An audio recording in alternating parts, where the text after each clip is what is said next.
নেকে না হলো 1200 নিচে না হলে পুষ্প না। আমার হাতে এই কেন লাঠি কেন? লাঠি যদি সাপ থাকে যাই সাপ আই হ্যাঁ কোন জায়গায়?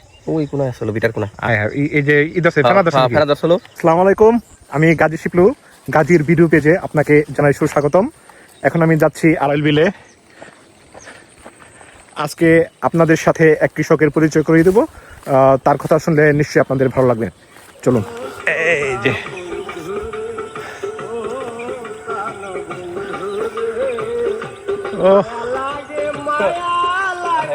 কি শান্তি। মুসলিম মুসলিম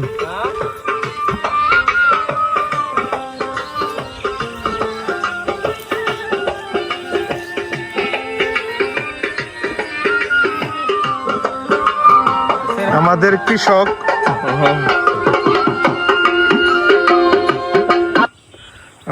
কৃষক মুসলিম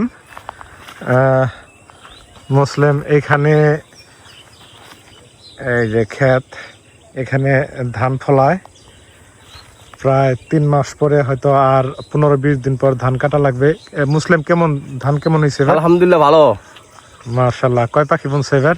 আমি বুনছি 6 পাখি আর দেরি স্কিম চালাই। মাশাআল্লাহ মাশাআল্লাহ। কেমন এবার ধানের অবস্থা? আচ্ছা আলহামদুলিল্লাহ ভালো। বৃষ্টি হলে মনে একটু ভালো হতো না? বৃষ্টি হলে ভালো হতো। আচ্ছা, তাতে কেমন পাখি প্রতি কত মন পাওয়া যাবো? তাও 20 মন আলাই দিলে পড়বো, 20 মন পড়বো। মনে করেন কি স্কিমে কিষানে নিয়ে যাবো, ঘোড়ার গাড়িতে নিবো। তো 20 মন কত শতকে এক পাখি? 35 শতকে এক পাখি না? এখানে 20 মন হলে তো কৃষকে যদি 20 মন পায় তাহলে তো একদম কম হয়ে যায়। ওই যে ঘোড়ার গাড়িতে যাবো না, আবার ওই যে দাম কম না, দাম যাই তো বৃষ্টি তো নাই। থাকলে ভালো হইতো। ঘোড়ার গাড়িতে কত? তাও 2-3 মন যাবো ঘোড়ার গাড়িতে পাখি প্রতি না? তারপর স্কিমে নিবো চাইরানি। আবার যারা কাইটা দেয় তারা নেয় না? তারা নিবো। তো 25 মন হলে তারা 5 মন নিয়ে যাইবো। আমরা 20-15 আর 19 সেই হিসাবে তো আমি তো মনে করি মানে কৃষি লাভ নাই তো, ক্ষেতটা বুনে কি করবো? দেশে থেকে সবাই বুনে আদায়রা থাকবো নি, বছর একটাই যাই আলহামদুলিল্লাহ যা দেয়। কিরকম ধানের দর কিরকম হইলে সবচেয়ে ভালো হয়? কৃষকও মানে লাভবান হয়, অন্য মানুষের? নেকে না হলো 1200 নিচে না হলে পুষ্প না। 800-700 পৈরতি দল লাগে, 800 দল লাগে।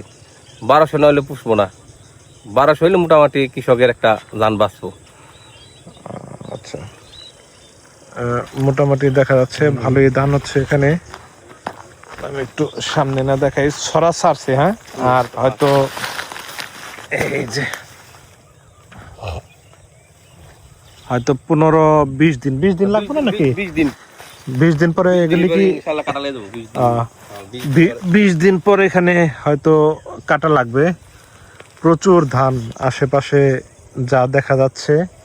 এটা হচ্ছে আড়াইল বিলের একাংশ, ধান ক্ষেত। আর ধান ক্ষেত ওই যে সামনে দেখা যাচ্ছে একটা স্কিম। মুসলিম, ওই স্কিমটা তুমি চালাও না? হ্যাঁ আমি চালাই। মাশাআল্লাহ মাশাআল্লাহ। আমরা হাতে এই কেন লাঠি কেন? লাঠি যদি সাপ থাকে।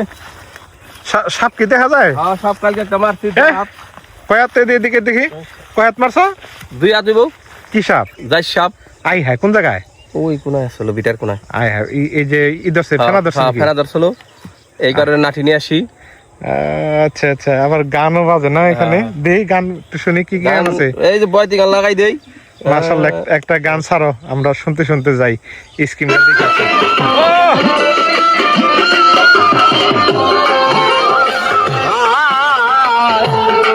একদম গ্রামীণ পরিবেশ।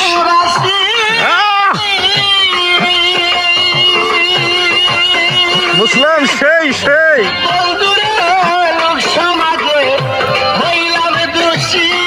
আসলে গ্রামে আসলে, হ্যাঁ, গ্রামের যে আসল সৌন্দর্য, এটা গ্রামে আসলেই পাওয়া যায়।